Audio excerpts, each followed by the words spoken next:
Dr. G here, asynchronous dialoguing it out with our creating social media presence and cultural movements peeps. And let's move on with some more questions.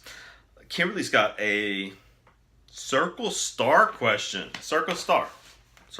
So this must be a good one. In the interview protocol, okay, we're looking at Emily Potter's interviewing for journalists. In the interview protocol, students are creating creating interview protocols weekly. Are we supposed to have a broadcast style or press style of interview questions for our interviewee? All right, so boom, nice job with the practical application question there. We like that a lot. Seek those out, folks. Be looking for that. Not only with our asynchronous dialogues, but with our asynchronous interviews. All right, so let me grab the Potter book. I just shifted my posture in between videos. Now I got the books over here instead of over here, whatever.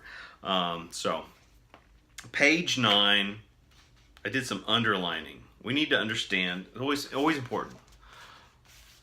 Answer 101, define your terms, right? Making a speech, define your key terms. Writing a paper, define your key terms. Let's define our terms. Page 9. The difference between written and broadcast interviews. Ahem. Quote, broadcast interviews have to include lots of information in the questions because there is no place to put it. Therefore, the questions have to be, to some extent, pre-planned. She wrote, Lynn Barber. But press interviews aren't like that because the questions don't need to carry any information. They just have to be as effective as possible at getting the subject to talk. All right, so there's key differences in the wording in our text that give us what we need to know which style we want to rely on for our interview protocol writing in this course in Comp 4603. So, keywords with each key term. Broadcast interviews, lots of information and questions, so specific questions, but that are to some extent pre-planned. Definition, interview protocol, you're writing a protocol, you're writing them in advance, you're sharing them in advance. So in other words, they're accessible for your subject to listen to and consider so that they can have a quality response. If we bring someone in and throw 100 questions at them without any previous review, we're going to get a lot more stuttering, stammering, confusion. Maybe they even misinterpret themselves, right? They give information in different people have different communication styles, so that is a factor to think about. By creating interview protocols in advance, by redrafting and then recording some of these, and then by sharing these with our subjects, that is the definition of pre-planned, all right? Broadcast interviews. On the other hand, press interviews they just have to be as effective as possible as getting your subject to talk. Like, talk about this issue, talk about this, like, look at me now, woo, woo, woo, right? You see a lot of that sometimes in these, people do Facebook Live videos and they're trying to comment on the comments that may not even be questions, right? That are just compliments or whatever. And so it can have like a herky-jerky effect. And we're going for something that's a little more formal and traditional. But also, our subjects have agreed to talk to us, all right? So by nature of their pre-negotiated interviews, then the questions should be pre-planned. And that's not a, don't misinterpret that as somehow less ethical than if we were jumping them with our questions. It's actually more ethical because we're practicing we're establishing trust. We are giving our information in advance, like we're showing our cards so that they will show their cards. A little quid pro quo there for you, all right? So, in the positive way. So that's more effective for our purposes. Good question. I'm currently a reporter for my Journal hockey team. Kimberly, not this guy. I have to prepare questions for players and coaches after every game, whether we win or lose. Should I keep the same approach, such as more open-ended questions for my interviewee? Should I keep the same approach for my interviewees in this course? That is to say, more open-ended questions. Yes, open-ended questions are good. If you all are noticing in my feedback for your draft 1 questions, closed-ended questions are problematic because they're not going to give us any rich details. Yes/no answers are a conversation stopper in the real world. Okay, it's dead air time. To use some broadcast terms. So yeah, that's how those open-ended questions are how you can locate and identify, capture the magic soundbite, right? We're all journalists are always after the magical soundbite, right? What that coach said about such and such in that moment, or how that, I don't know, lawmaker felt about something.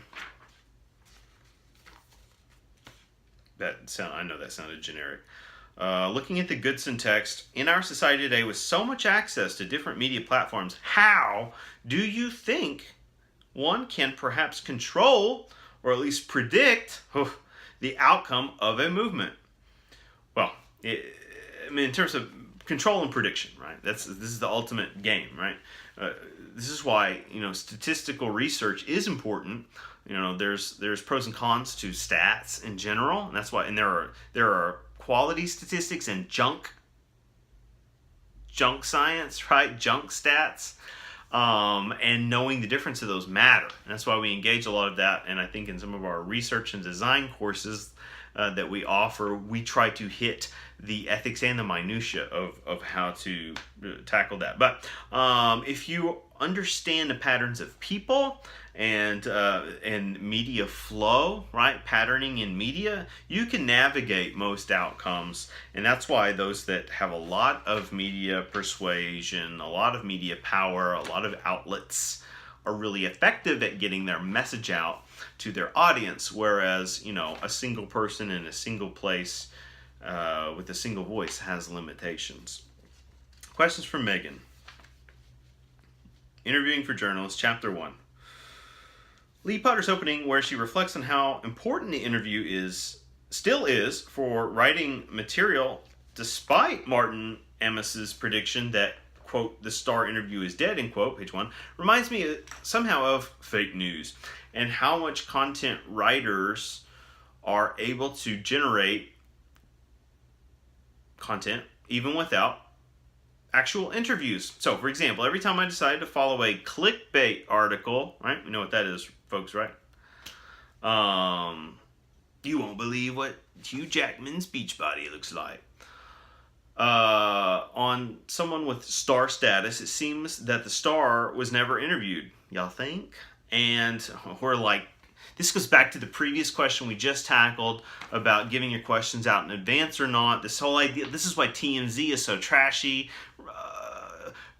Non-journalists, quasi-journalists, what do they call, like gossip rag people, the paparazzi, the tabloid artists, just like congregating behind bushes and outside of establishments, across streets, from like stalking people, hanging out in parking garages, and then they just run up and stick a camera in someone's face, hoping to catch something controversial, and then they can sell that or whatever, and that counts as their content. That is not journalism, not by proper definitions, and thus clickbait typically goes against the grain of traditional reporting. You got to have content at the end of the day is the media model, though, right? For something to be supported, to sustain ongoing existence, it has to generate revenue, and we often generate revenue through a combination of advertising and clicks and time spent and so on. But that there is a fine line. I wouldn't call what Megan's describing here as journalism so much as key term. I think it's in at least 1, 2, or more of our books that we've read through in the major. Infotainment. It's infotainment. It's giving you just information that could be useless, but they're also giving you so much that you're basically just being stimulated by the entertainment, by the content you're receiving, regardless of what role it plays in society, what have you. What are those shows? There are fancier versions of infotainment, like Entertainment Tonight. Okay, like Extra. There's a zillion of these shows. What was that one that aired for years and years? Hard Copy? Is that a thing? I'm gonna have to look it up. But these shows that air in syndication, right, in the afternoon, early evening, or late at night, it's infotainment. They're often owned by the companies just trying to use those as a way to funnel their message out, right, to gain more advertising, as if it were being reported on by actual journalists. It's not. And also to keep Mark McGrath's career going, and Mario Lopez. All right.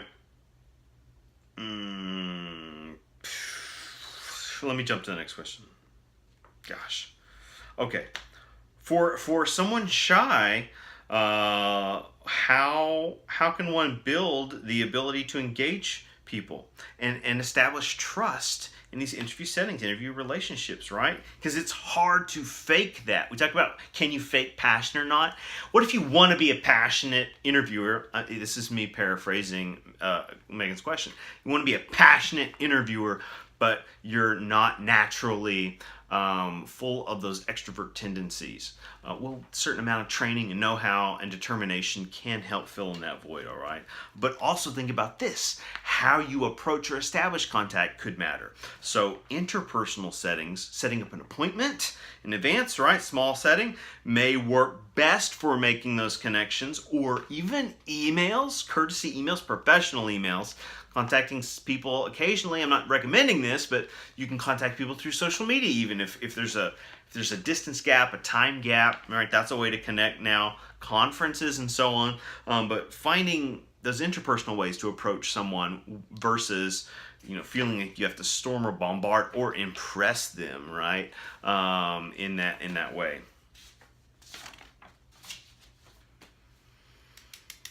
All right, quick break.